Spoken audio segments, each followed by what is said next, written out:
도널드 트럼프 미국 대통령이 중국 통신장비업체 화웨이에 대한 거래 제한 조치를 90일 동안 다시 연장했습니다. 독일과 중국이 경기 부양 가능성을 보이면서 미국 증시는 상승세를 이어가고 있습니다. 밤사이 국제 소식 정인아 기자와 함께 알아보겠습니다. 정 기자, 먼저 뉴욕 증시부터 볼까요? 네, 중국 중앙은행은 지난 토요일 대출 우대 금리 개혁안을 발표하면서 시중금리 인하를 유도했습니다. 이어 일요일에 독일은 경기 부양을 위해 550억 달러 규모의 재정을 투입할 수 있다고 발표했습니다. 글로벌 경기 부양 기대감이 부각되면서 지난밤 미국 뉴욕 증시는 3대 지수 모두 상승하면서 마감했습니다.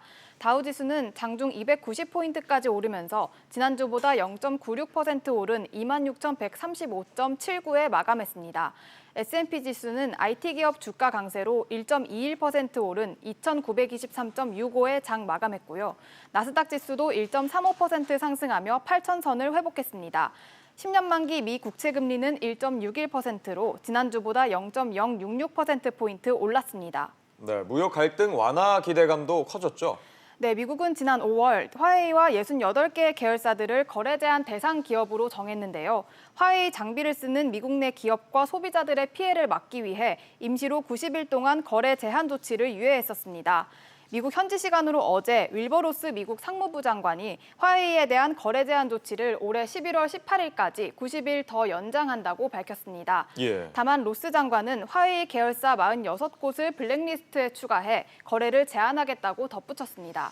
네, 미국 증시는 다시 상승세를 보였지만 경기 침체 우려는 커지고 있다고요? 네, 맞습니다.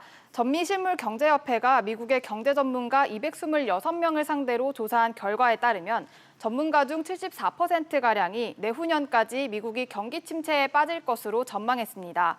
내년에 미국이 경기 침체에 들어갈 것이라는 예상도 절반이 넘었습니다. 전문가들은 미국과 중국의 무역 협상 타결 가능성에 대해서도 비관적이었는데요. 64%가 표면적인 합의만 이뤄낼 것으로 보고 25%는 어떤 합의도 하지 못할 것으로 내다봤습니다. 네, 달러 강세 현상이 장기화되면서 미국 내 기업들과 신흥국들의 부담이 커졌다면서요? 네, 외신들은 최근 달러 가치가 미국 연방준비제도의 기준금리 인하에도 불구하고 상승 곡선을 그리고 있다고 분석했는데요.